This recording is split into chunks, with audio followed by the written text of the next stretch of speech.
Došli smo jučer u Španjolsku avionom, smješteni smo na Costa del Sol, točnije negdje tamo Marbella. Danas je prvi dan da smo išli razgledati Andaluziju i došli smo u Cordobu koja je prekrasna. Užina na putovanju, sa mnom idu moja mama, moja najbolja prijateljica Gabi i njena mama. Mi se zapravo znamo još od osnovne škole, pa skroz srednju školu smo išli zajedno u razred i sad idemo evo na putovanje.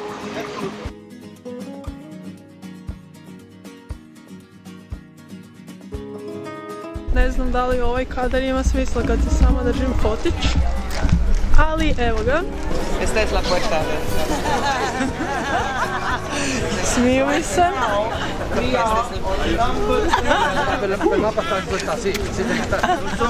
Ovo ide, jasno vam je da to ide na YouTube. Ovo ide na YouTube.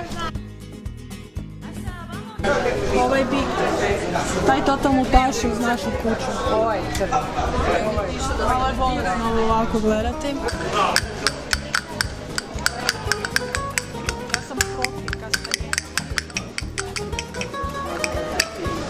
I evo ga, katedrala di Cordoba. Ja inače španjolski ne znam, ali se veoma lako mogu praviti da ga znam. Ovo tu je neki vrt, kako bi rekli, muy caliente i jako puno ljudi. Evo, mama si je već stavila ove slušalice. Jel' tako? Da, dobro.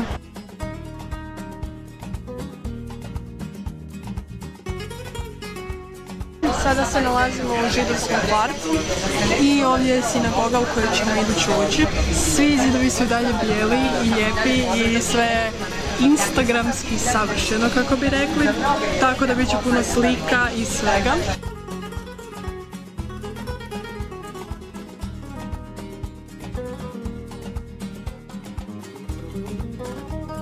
Sada ću vam pokazati nešto vjerojatno najbolje i najljepše što ovdje ima, a to je ovaj cvjetni zid. I tako smo mi krenuli slikati na cvjetnom zidu, ali su nas ljudi potjerali jer ih je jednostavno bilo previše, tako da ćemo se, nadam se, vratiti jer nikad nisam vidjela bolju lokaciju za slikanje, ali tako? Tako je.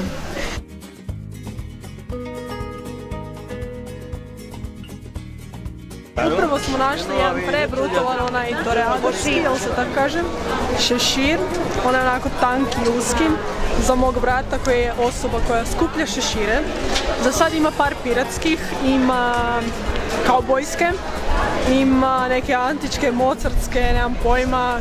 Uglavnom dečko nije normalan. Evo nas u katedrali u Cordobi, ono što su svi čekali. I više nego veličanstvena je, predivna je, sa ovim stupovima crveno-bijelim, sve je krasno.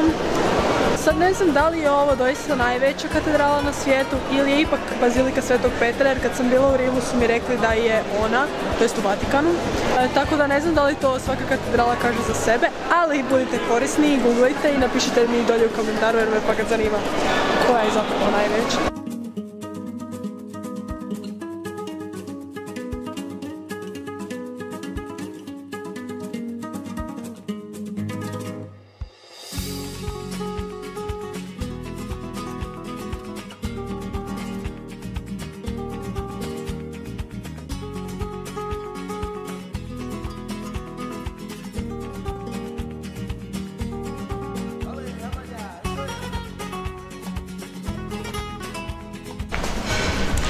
I evo sad idemo u jedan restorančić koji je zapravo jedan presladak vrt.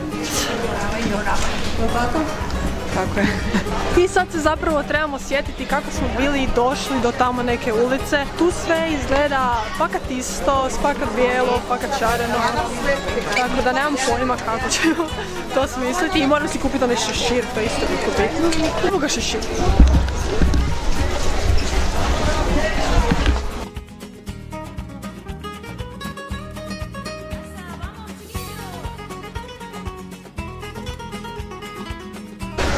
Kordoba je prekrasna na svakom koraku, nalazimo neke slatke starčice i detaljčiće.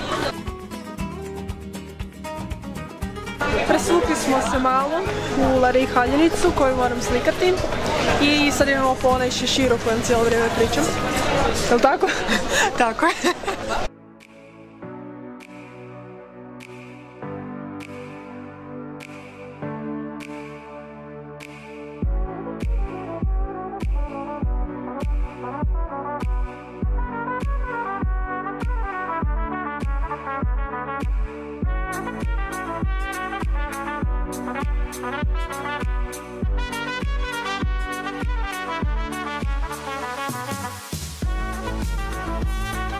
Vratili smo se nazad u hotel. Hotel je smješten prvi redom mora, prekrasnoj pješčanoj plaži.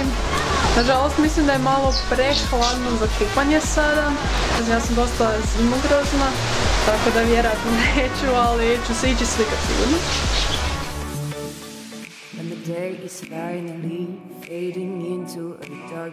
Dobar dan, sada je 7 ujutro. Bili smo se u 6 ujutro da bi se našminkali i tako to jeli. Krećemo za Sevilju.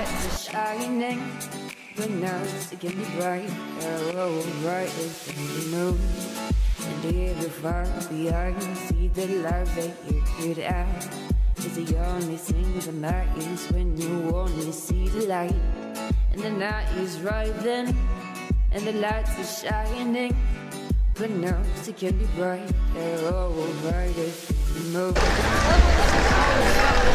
Ja trenutno se nalazimo na placi Espanj, koja je stvarno predivna u Sevilji. Puno je malih pločica i drugih detaljčića, evo ljudi se voze u brodićima. Jako je slatko i romantično i predivno. Nažalost se zadržavamo samo 20 minuta i ja nisam skužila vodičkinju da se trebam tu presvući u outfit koji ću slikati.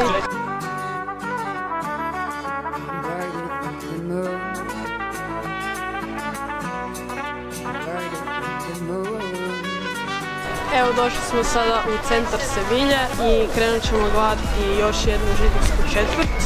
Nakon što smo bili na placi Espanji, koju se ja nisam baš pripremila i nisam se presvukla u haljinu koju sam planirala slikati tamo, smo malo se prošetali i zaključili da se ne treba šecirati jer nismo ništa slikali, nego da ćemo se Gabi i ja vratiti kasnije taksijem do tamo i uslikati neke jako lijepe slike.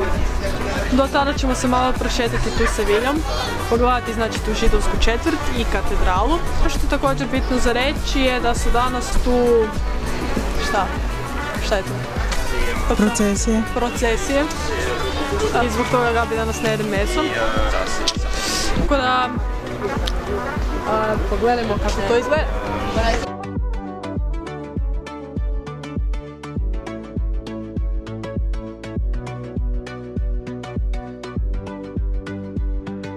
Još malo nekih zanimljivosti. Sevilja je glavni grad autonomne pokrajine Andaluzije.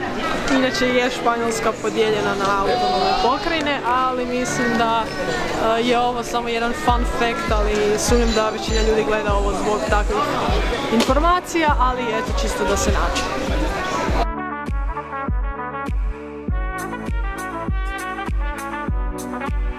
Ovo je moj outfit, da spomenemo.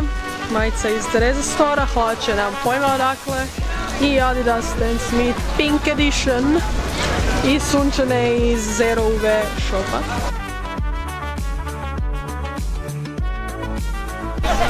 Ovo iza mene je katedrala i samo bih htjela reći u vezi nje da nema ništa ljepše od predivnih kontrafora na staroj katedrali.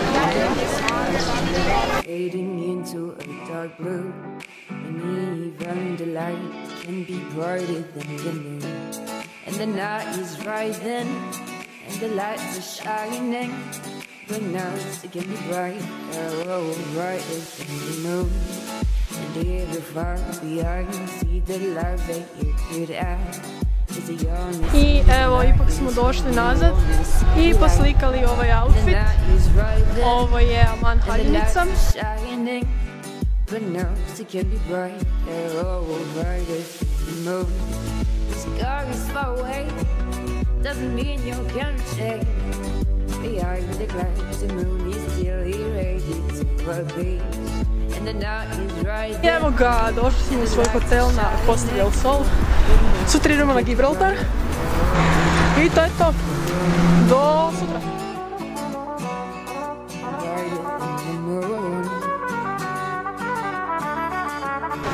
Dobar dan, sad se nalazimo u Gibraltaru, dan 4. Došli smo busom, prošli smo carinu, pošto je ovo engleski teritorij, tako da više nismo u Španjolskoj. Ovdje se koriste funte, ali ne one funte koje se koriste inače u Engleskoj, nego neke druge koje se ne mogu zamijeniti apsolutno više nigdje, tako da dobra fora sa strane Gibraltara. Ovdje žive Englezi i Španjolci, tako da rečeno nam je da pričaju neki španjolsko-engleski, što je isto jako zanimljivo, ali još se nismo s ničim susreli. Možemo vidjeti i Afriku i za mene je ova poznata stijena na koju ćemo se kasnije popeti, gdje navodno ima majmuna koji će nam navodno krasti svu hranu i penjat se po nama, nemam pojma, nadam se da neće. I to je to.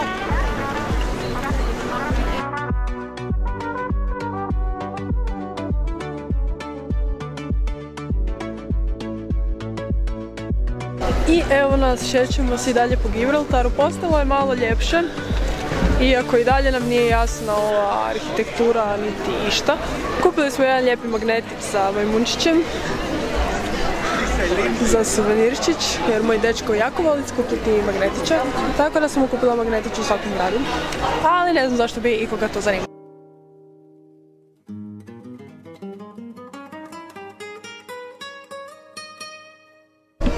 Snimili smo upravo kombinaciju, to jest ovaj outfit.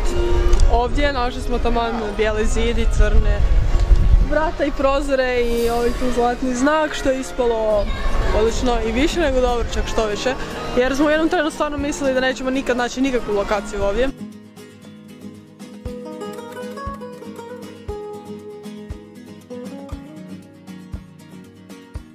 Ali eto, imali smo sreće. Sad razmišljamo o tome da odemo pogledati ovu modernu crkvu, ali stvarno nismo od modernih crkvi. Ili da odemo na neke fish and chips, šta god. Ako idemo dalje Gibraltarom, trenutno se nalazimo, nemamo pojma di. Mogli bi sjesti na neku kavu. Neke značajne zgrade, recimo ova značajna zgrada, koju ne možemo istražiti jer nemamo baš vremena toliko. I jako je lijepo ovo sve vidjeti, iako je dosta čudno, sve ovo jako čudno. Nisam se mišljala Gibraltar ovako kao prvo, kao drugo, nema drugo.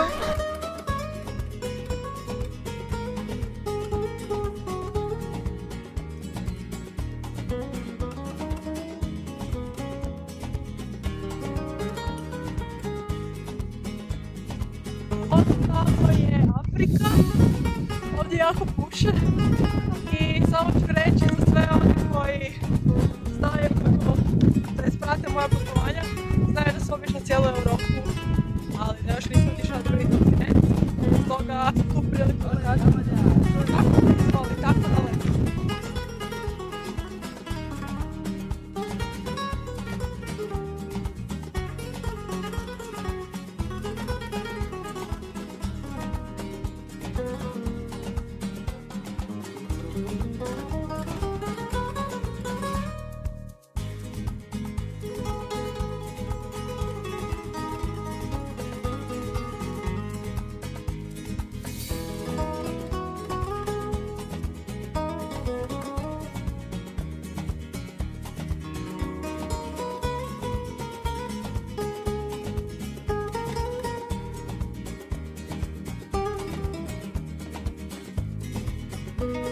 Je svira trance muzika.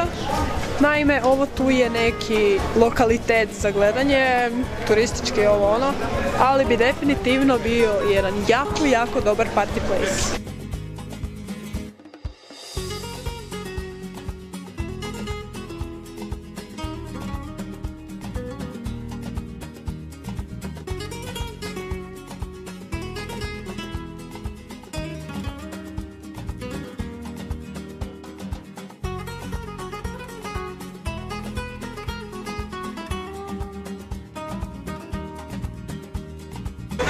Dobar dan, sad smo gore na vrhu tvrđave i imamo gosta u današnjem videu s Gibraltara.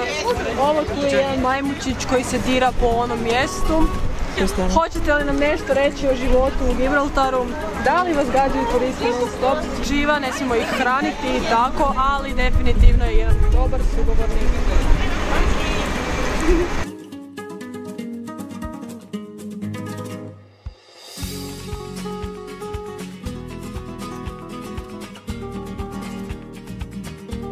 Još jedna zanimljivost, legenda kaže da kada nestanu svi majmunčići iz Gibraltara, a to je jedino mjesto u Europi osim zooloških vrtova gdje ih možemo naći, tada će nestati, to jest odseliti se i Englezi iz Gibraltara.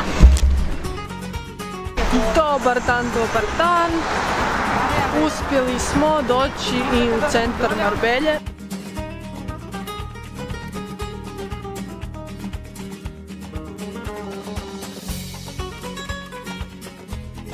Sad idemo na takozvani trg naranči, a dobila sam dojavu da kasnije idemo i u luksuznu i, kako je ona rekla, ekskluzivnu marinu koja se zove Portobanos. Tako se zove.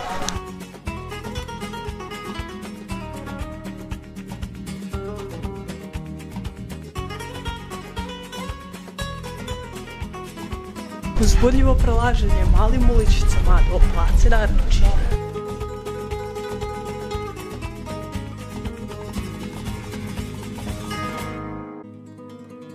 I čini se da imamo prvi pogled na placu naranči.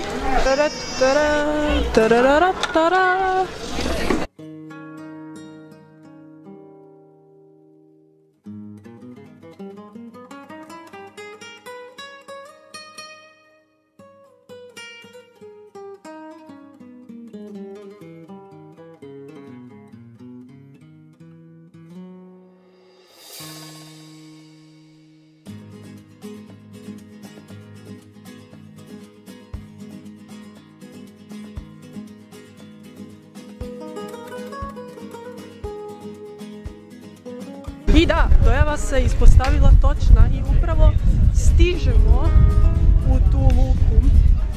Kao što možete vidjeti, gužva je preogromna i to je to.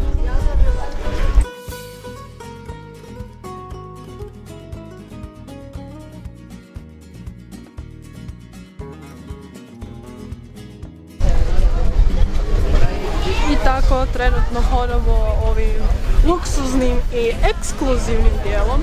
Doduše malo je gužva da bi odradila svoj planirani fotosession, tako da mislim da na kraju ništa od toga. Ako nekome treba nova torba.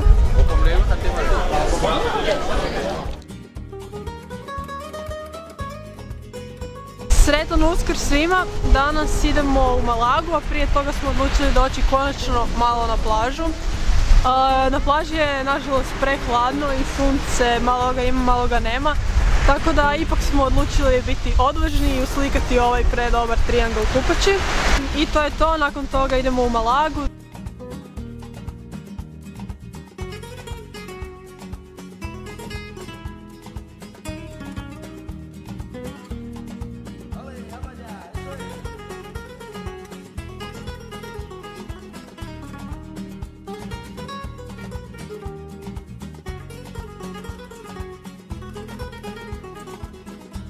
Došli smo u Malagu, trenutno se nalazimo na jednoj od dvije tvrđave u Malagi. Te tvrđave su bile jedne od najjačih tvrđava za maursko doba. Inače, Malaga je grad Pablo Picassa i Antonija Banderasa.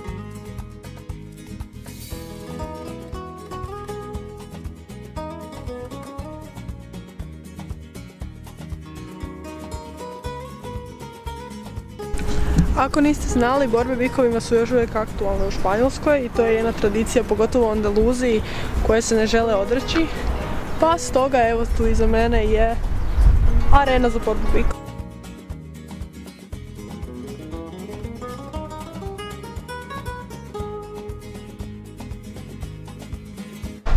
Trenutno se nalazimo na placi de Merced, tako nešto. Ne znam španjolska. I ovdje se nalazi Picassova rodna kuća.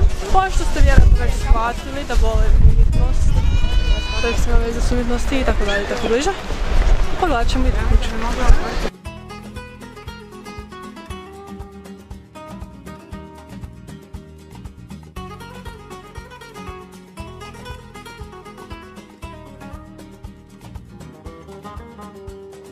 Trenutno se nalazimo na Malaga aerodromu gdje čekamo naš aviončić za Zagrebčić i nakon toga meni sad još preostaje je namontirati ovaj video da to liči na nešto, ima smisla i da ne bude običan vlog koji su meni svi zapravo vlogovi inače dosadni, pa se nadam da moj neće biti dosadan, nadam se da će biti ujedno i edukativan i zabavan. Drago mi je da ste ga gledali i ne znam, hoću još nešto kasnije snimiti.